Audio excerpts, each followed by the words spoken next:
नहीं, ये लोग अंधभक्त है, इनको कुछ पता नहीं है। अब एक चीज बताओ ना मेरे को, ईडी तो उनको ऐसे उठा के लेके नहीं गई है, बिना सबूत के कोई किसी को नहीं उठाता। अब हमारे घर, अब क्योंकि हमने चोरी की नहीं है, अब उसने चोरी की तो उसके घर गई है। जहाँ मोदी जी कहते हैं वहाँ ईडी भाग जाती है, सिंपल आदमी के घर क्यों नहीं ईडी आती? आप अंधभक्त हैं आपके। तो हम अपने इलाके में केजरीवाल को ही वोट देंगे, नरेंद्र मोदी को बिल्कुल वोट नहीं दिया जाएगा। दोस्तों नमस्कार। दिल्ली का ये चांदनी चौक का इलाका है जहां पर तमाम लोग आते हैं और अपने अपनी बातों को रखते हैं। ख़ासतौर से आज हम कुछ जानने की कोशिश करेंगे कि देश के अंदर जो राजनीतिक हालात हैं, जिस तरीके का परिप्रेक्ष्य चल रहा है, ऐसे में ये पूछना बहुत ही जायज़ होगा कि क्या दिल्ली की कमान आखिर किनके हाथों में होगी। और दिल्ली में जो 7 लोकसभा सीट है, 7 लोकसभा सीट पर प्रत्याशी अपने अपने दावे कर रहे हैं, लेकिन उसकी सच्चाई क्या है कुछ वहाँ की हकीकत, और किस तरीके से दिल्ली वासी अपने अपने लोकसभा के क्षेत्रों के लोगों को चुनेंगे। क्या नाम है आपका, कहाँ से आए हैं? मेरा नाम दीपक है, मैं दिल्ली से हूँ। तो हम अपने इलाके में केजरीवाल को ही वोट देंगे, नरेंद्र मोदी को बिल्कुल वोट नहीं दिया जाएगा।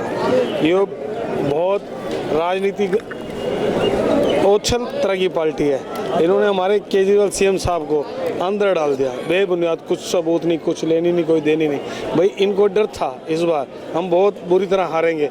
इन्होंने सीट जीतने के लिए हमारे सीएम साहब को अंदर डाल दिया, तो हम तो कहेंगे ये निर्दोष है। आप कह रहे हैं निर्दोष है, सुप्रीम कोर्ट में उनका केस चल रहा है और आज दोस्तों मैं आपको बता दूं आज उनकी सुनवाई होनी है और सुप्रीम कोर्ट ने जो अर्जी है उनको सुरक्षित रखा हुआ है, आदेश सुरक्षित रखा हुआ है। शायद कुछ ही क्षणों के बाद में ये आदेश आ जाए कि आज अरविंद केजरीवाल की रिहाई भी हो सकती है। बिल्कुल होगी, आज शाम तक देखना उनकी रिहाई हो जाएगी। और जैसे ही अगर वो बाहर आते हैं आपको इलेक्शन दिखा देंगे 25 आने वाली 25 मई को। लेकिन लोग तो ये कह रहे हैं कि जैसे केजरीवाल अंदर गए हैं, जेल के अंदर गए हैं, तो आपको सहानुभूति वोट मिल रही है। आपको कहीं ना कहीं ये जो स्लोगन आप लोगों ने दिया है कि वोट जेल के बदले वोट, ये जो राजनीति कर रहे हैं, इसके ऊपर एक कुठाराघात है। नहीं, एक तरफा वोट डलेगी केजरीवाल को। ये तो भ्रष्ट बीजेपी बहुत भ्रष्ट पार्टी है, ये तो हड़पना चाहती है देश को, हड़प भी जाएगी। नहीं, आप क्या कुछ कहना चाहेंगे?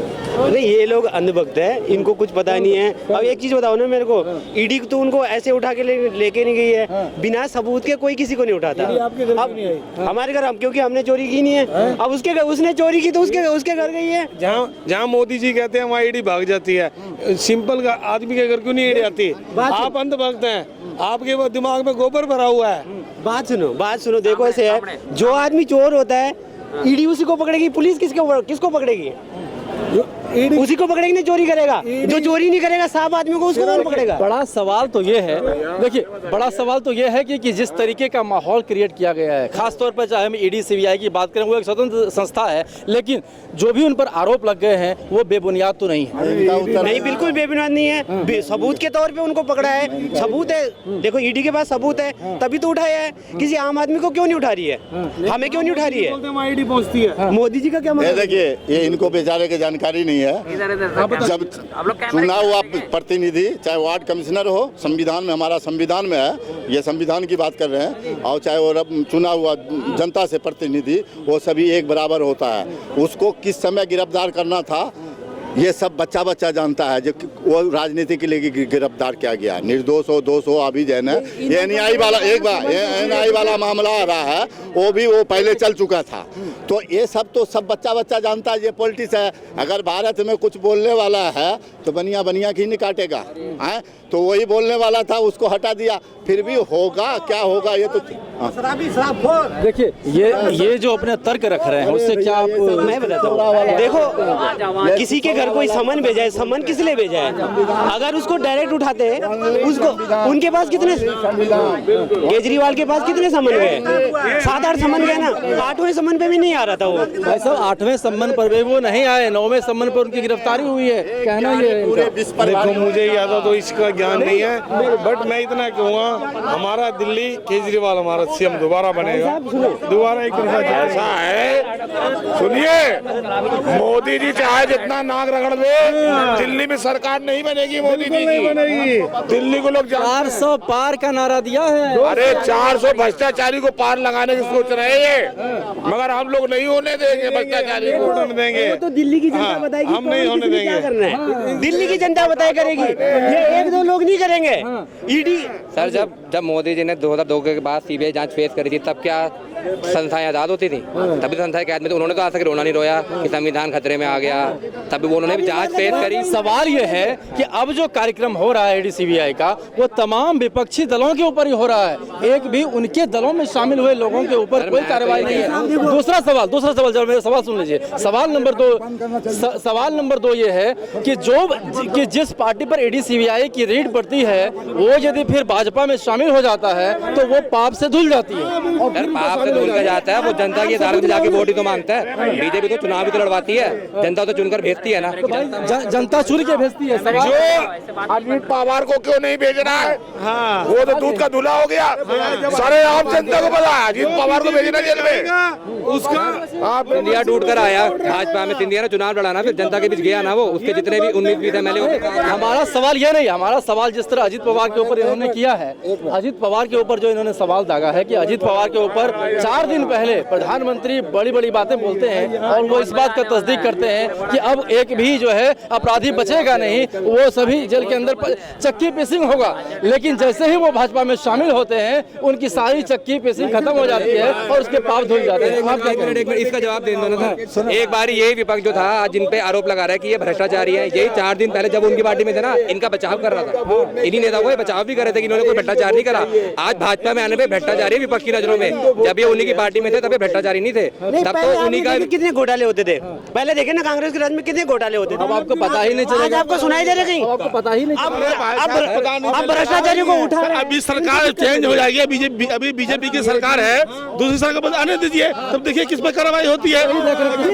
भाई साहब आप बताइए, आप चंदन लगा के आए हैं। एक मिनट सुनो भाई साहब सुनो, सत्यनारायण भगवान का प्रसाद था, चंदा वाला पैसा सत्यनारायण भगवान अरबों खरबों रुपया मार के जब बैठा है, सभी को राष्ट्रीयकरण होने जा रहा है। सत्य में जेते पूरा विश्व, ऐसे घोंघा सब बोला दुनिया में। और सब कृष्ण भगवान का मंदिर की बात नहीं करो, उसके कर्म के बात करो। उन्होंने कहा कर्मण्य वासुदेवा नमः, कर्म ही प्रधान है, वही नियम धर्म लागू होगा, झूठ फूस खत्म होगा। वो आ चुके हैं, ये चुनाव 5वें राउंड में बंद हो जाएगा। कुछ कहना चाहेंगे? 5वें राउंड में बंद हो जाएगा। ये सब झूठे हैं, कालनेमी हैं। सर देखो, ये जो जैसा ये आ रखे हैं ना, तो ये बोलेंगे, इनका काम है। अभी जैसे भाई बोला, कहाँ का भाई बोलना पड़ेगा, इनकी कमियां यही हैं सर, ये बोल के भग जाते हैं। ये बोलते हैं हिंदू मुस्लिम की राजनीति बीजेपी करती है, बल्कि सिंपल से साफ साफ तौर पे कांग्रेस करती है हिंदू मुस्लिम की राजनीति।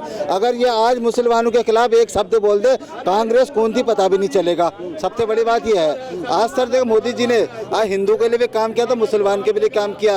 राशन में मुस्लिम को भी मिल रहा तो हिंदू को भी काम। आप लोग तुरंत हिंदू मुस्लिम पे आ जाते हैं। मेरा सवाल ये था कि दिल्ली के 7 लोकसभा सीटों पर क्या लगता है, रुझान क्या है, क्या लगता है कि क्या 7 सीटों पर बीजेपी कायम होगी या फिर इंडिया गठबंधन? बिल्कुल सर, अगर 7 नहीं मिलेंगे तो 5 सीट तो ही है बीजेपी की। 7 सीट में 5 सीट से बीजेपी ले लेगी। 2 सीट पे डाउट है आपको? 2 डाउट पर दिल्ली स्पष्ट बहुमत देती है। 9 में 7 कांग्रेस को दी थी, 14 में 7 भाजपा को, 19 में 7 भाजपा को। दिल्ली स्पष्ट जनादेश देती है, कभी दिल्ली इधर उधर नहीं करती। 7 के 7 भाजपा को जाएगी। कौन सी पार्टी से हैं आप? कौन सी पार्टी? मैं तो यही का नागरिक हूँ, दिल्ली का नागरिक हूँ। पार्टी से भी हैं? मैं तो उन 9 में कांग्रेस का नाम ही बोल रहा हूँ। 9 में 7 कांग्रेस को दी थी। दिल्ली स्पष्ट जनादेश देती है, चाहे वो विधानसभा देख लो, चाहे वो लोकसभा देख लो। विधानसभा में टुकड़ा साफ करती है भाजपा का। पूरे मतगणना होगी, जो सरकार बनेगी, सरकार का समर्थन होगा, कैसे देखेंगे? विधानसभा में आम आदमी बिल्कुल सर, सरकार का समर्थन करेंगे, बीजेपी का समर्थन करते हैं हम। चोरों का जो समर्थन करेंगे, जिसने देश को बेच दिया, हमें गलत इतिहास पढ़ाया, उसका समर्थन जो करेंगे। अच्छा ये मुझे बताइए, जब चुनाव होते हैं तो अलग अलग मुद्दे की बात होती है, आपको क्या लगता है कि 2024 में जो प्रमुख मुद्दा है वो क्या मुद्दा है? सर कांग्रेस ने अपनी जो कहते हैं ना, जब गीदड़ की मौत आती है शहर की तरफ चला जाता है। एक तो सबसे बड़ी गलती करी कन्हैया कुमार को टिकट देके, ठीक है। वो कन्हैया कुमार जो कहता है भारत तेरे टुकड़े होंगे इंशाअल्लाह। अब्दुल हमीद, देखिए एक मिनट आप सुनते जाओ, आप मैं बताऊं साहब, सुनो अरे सुनो, आप एक वहाँ के अध्यक्ष हो, अगर आपके सामने ये चीज हो रही है, आपने रोकी क्यों नहीं? गलती आपकी है, चाहे आपने नहीं बोला, आपने क्यों नहीं रोका? मतलब आप भारत के टुकड़े करने का मतलब राजी हो क्या? तो क्या अब ये समझा जाए कि मनोज तिवारी अपने सीट पर तीसरे बार भी बिल्कुल सर, बिल्कुल बिल्कुल बिल्कुल 100%। और कन्हैया कुमार को तो कोई जानता भी नहीं है। लेकिन मुद्दा जो खास तौर पे है वो महंगाई और बेरोजगारी का एक खासा मुद्दा है, जिसके कि सभी, चाहे वो बड़े हों, अमीर हों, गरीब हों, सभी लोग उससे लाभान्वित हैं। तो क्या आपको लगता है कि ये बेरोजगारी और महंगाई मुद्दा बनेगा क्या? सर देखो, महंगाई तो कोई सरकार कम नहीं कर सकती है जब तक हमारे देश में। लेकिन ये सरकार जो आई थी, ये महंगाई के बल पे आई थी कि हम महंगाई को कम करेंगे, पेट्रोल डीजल के रेट 35 रुपए और 40 रुपए हो जाएंगे। उसी बात पे बात कर रहा हूँ।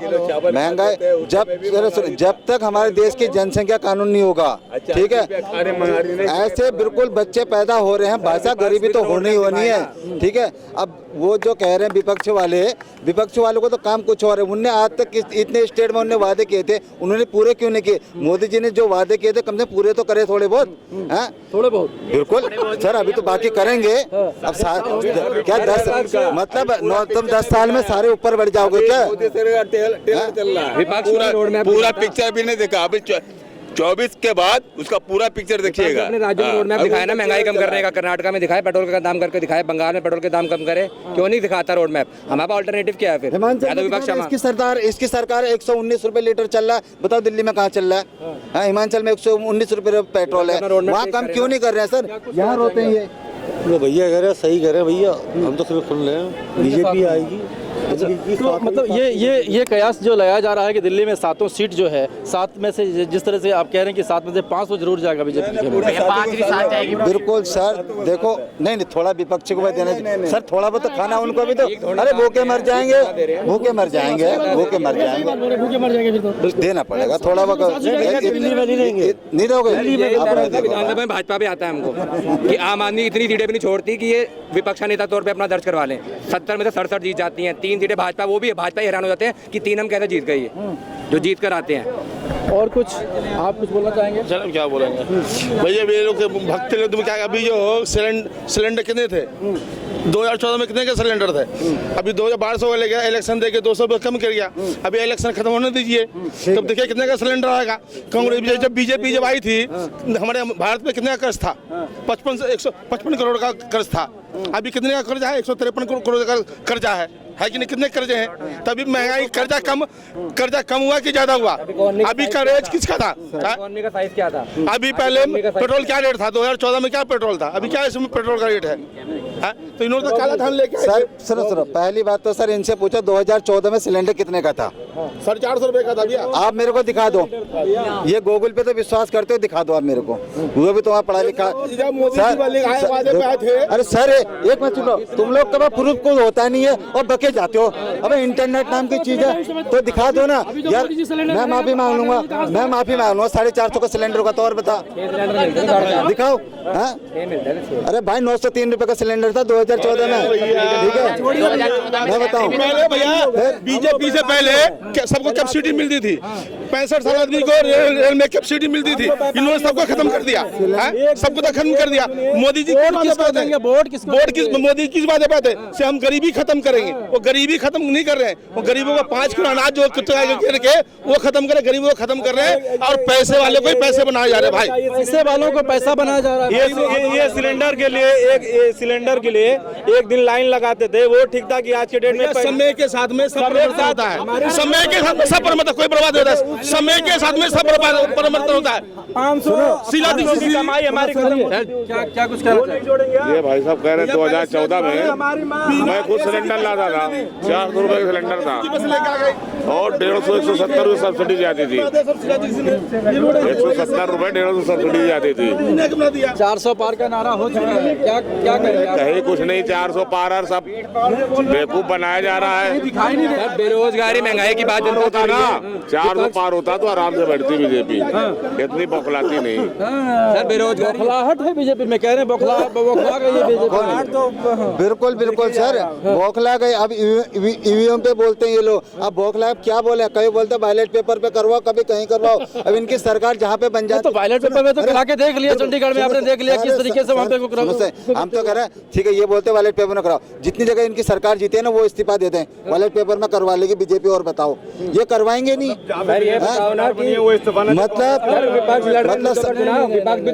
इनने जब ईवीएम में अरे ज्ञान के गुरु पढ़ लिया अगर पहले, ठीक है। विपक्ष क्या कर रहा है? संविधान बचाओ, आरक्षण लाएंगे, आरक्षण की सीमा बढ़ा देंगे, मेरिट गई भाड़ में, और जाति जनगणना कराएंगे। विपक्ष लड़ रहा है महंगाई के मुद्दे पे, विपक्ष लड़ रहा है बेरोजगारी के मुद्दे पे। सर ये बताइए, जो ये बोलते हैं कि पिकअप में या कूड़े में ये ईवीएम मशीन तो इतना सुरक्षित चीज है, तो ये वहाँ कैसे पकड़ी जाती है? हमको ये बात नहीं समझ में आती। क्योंकि वो तो सर ऐसा है ना कि बहुत ही कड़ी सुरक्षा में रखने वाली चीज है, ठीक है नहीं? तो वो उसको जो है कूड़े में या ये पिकअप गाड़ियां होती है, मैंने खुद न्यूज में देखा हुआ है, जो लोकल न्यूज है दिखाती है, ठीक है? तो ये सुरक्षा से अगर वहाँ पे जा रही तो इसका मतलब कुछ ना कुछ गड़बड़ है, 100% सत्यता नहीं है, ठीक है? तो मैं इतना ही बोलना चाहूंगा कि ये क्लियर नहीं है सर। लेकिन इलेक्शन कमीशन ने तो क्लियर कर दिया भाई साहब कि 100% सुरक्षित है। नहीं, वो इलेक्शन कमीशन तो कुछ भी कह रहा है। इलेक्शन कमीशन है, ईडी है, जो भी है उन्हीं का है सर। ये तो आप लोग भी जानते हो, हम लोगों से ही कहलवाना चाहते हो, ये तो आप लोग भी जानते हो अच्छी तरीके से। सत्ता कैसे पलटी थी जब ईवीएम खराब थी? नहीं, वो तो जो मेरे को जो बात समझ में आती है वो मैंने कह दिया सर। बाकी नहीं, ठीक है, मोदी जीते अच्छी बात है, मोदी जीते सुनिए, मोदी जीते अच्छी बात है। मैं भी बीजेपी वाला हूँ, मैं भी बीजेपी का ही वोटर हूँ। सुनिए, मैं भी बीजेपी का ही वोटर हूँ, लेकिन मसला चंडीगढ़ में हुआ है। यहाँ पे बात सुनिए सर, मैं किसी को नहीं गलत कह रहा हूँ, मैं तो ये कह रहा हूँ जो मैंने लोकल न्यूज़ों में देखा हुआ है कि ईवीएम कहीं कूड़े में पड़ी हुई है। सर आपने भी देखा, सबने देखा होगा। सुनिए, पिकअप में पड़ी हुई है, ठीक? तो वो कैसे है? वो जो चीज मैंने देखी उसमें थोड़ा स्पष्टीकरण मेरा नहीं हो पा रहा है, बस मैं इतना ही कहता हूँ। तो इंतजार कर रहे हैं कब बैलेट के वोट पड़े, मैं भी बीजेपी का वोटर हूँ, ऐसा नहीं है। तो इसके आधार पे आप क्या कहना चाहेंगे कि दिल्ली में क्या लगता है कि 7 में से कितनी सीटें आप दे रहे हैं विपक्ष को? अब विपक्ष तो विपक्ष है भाई, अब कैसा क्या है? अब जिसका काम धाम लोगों ने देखा है, जिसका ठीक है काम धाम, उसको वोट करेंगे। भैया कुमार के बारे में लोगों की राय अलग अलग है। नहीं, वो आदमी मेरे समझ से बाहर है भाई साहब। देखिए, समझ से बाहर। ठीक, अब आप लोग और कोई कुछ बोलना चाहते हैं? हम लोग इतना जानते हैं कि इस टाइम बस मोदी आने वाले हैं। आप क्या करते हैं? लहर चल रही है। आप क्या करते हैं? हम व्यापारी इंसान। हाँ, व्यापार करते हैं। तो क्या लगता है कि जिस तरीके से कहते हैं कि व्यापार में भी जो है जीएसटी वगैरह लगाने के बाद में बहुत सारे घाटे लग गए हैं, ऐसी कोई सही बात नहीं है। ऐसी कोई दिक्कत नहीं है, हम लोग एकदम सही चल रही है, ऐसी कोई दिक्कत नहीं है। छोटे व्यापारियों को कोई दिक्कत नहीं है, छोटे व्यापारियों हाँ, हम लोग को कोई दिक्कत नहीं है। हमारे कपड़े की शॉप है। तो आप चाहते हैं कि नरेंद्र मोदी फिर से प्रधानमंत्री बने? बिल्कुल, देश मजबूत हो रही है और क्या चाहिए हम लोग को। सबसे बड़ी मुद्दा तो यहाँ से है। पुलवामा में जीएसटी पे आप सवालिया निशान लगा रहे हो। जीएसटी को इंट्रोड्यूस किसने किया था? मनमोहन सिंह ने। पीछे नंबर में 2010 में जीएसटी इंट्रोड्यूस। देखिए, जीएसटी के बारे में जब बात होती है तो वो एक सकल जो व्यापारी हैं उनको ध्यान में रखते हुए उन्होंने बनाया था। और मनमोहन सिंह इसलिए क्योंकि वो इकोनॉमिस्ट रहे हैं और बड़े लेवल के लोग रहे हैं, उन्होंने बड़े सोच विचार के साथ में किया। लेकिन जिस तरीके से उसको लागू किया गया, हालांकि नोटबंदी का भी जिक्र उन्होंने किया था, लेकिन नोटबंदी नहीं हो पाया क्योंकि बहुत सारी विडंबनाएं थी उस वक्त। और जब नरेंद्र मोदी के रीजन में ये नोटबंदी लागू हुआ तो आप लोगों ने देखा किस किस तरीके से परेशानी भी हुई है। तो ऐसे में देखिए, एक बड़ा सवाल खड़ा ये होता है कि जो आम लोग हैं, आम लोग किस तरीके से, क्योंकि महंगाई और बेरोजगारी एक बड़ा मुद्दा है और सभी तमाम ऐसे नौजवान भी हमारे बीच में हैं जो कि पढ़े लिखे हैं और पढ़ लिख करके नौकरी की तलाश करते हैं। आप कह रहे हो मनमोहन सिंह बहुत बड़े इकोनॉमिस्ट है। 2012 से 14 के बीच की जीडीपी ग्रोथ रेट बता दो, इंडिया का क्या जीडीपी ग्रोथ रेट? मोदी सरकार को यूपीए से क्या जीडीपी ग्रोथ रेट मिला था? उन्होंने कहाँ से कहाँ तक पहुँचाया, जरा बता दीजिए। मैं तो भाई यही कहना चाहूँगा, देखो 100 बात की एक बात, अगर मोदी गलत है तो सही कौन है ये तो बताओ। कांग्रेस भी तो गलत है। वोट आपके हाथ में, आप हरा दो उनको। मैं ये कहूँगा, देखो अगर मोदी गलत है तो हम गलत को चुनकर, जो बहुत गलत है, जो सबसे ज़्यादा गलत है, उसको ना देकर थोड़े गलत को वोट दे रहे हैं। कोई सी भी सरकार आई, कांग्रेस भी आई, गलत तो कांग्रेस भी होगी आगे चल के। कोई नई पार्टी भी आती है आगे चल के तो गलत तो वो भी हो जाएगी आगे चल के, कुछ ना कुछ वो भी गलत कर देगी। गलत देखो सभी करते हैं, लेकिन हमें वो चुनना है जो कम गलत करे, अरे जिस तानाशाही जो हमारे लिए काम आए। तो चलिए, तमाम ऐसे मुद्दों से हमने बातचीत की, लोगों से बातचीत करने के बाद एक हल तो ये ज़रूर निकला है कि दिल्ली में जिस तरीके से माहौल है, कोई कह रहे हैं कि 2 सीट विपक्ष को मिलेगा, कोई कह रहे हैं कि 5 जो है वो विपक्ष के इसमें हिस्से में जाएगा। तो अब आने वाला समय ये तय करेगा कि आखिरकार दिल्ली किसके हाथों में होगी और दिल्ली की सत्ता जनता किसको सौंपेगी। धन्यवाद, हमसे बात करने के लिए बहुत बहुत शुक्रिया, बहुत बहुत धन्यवाद, थैंक यू सर।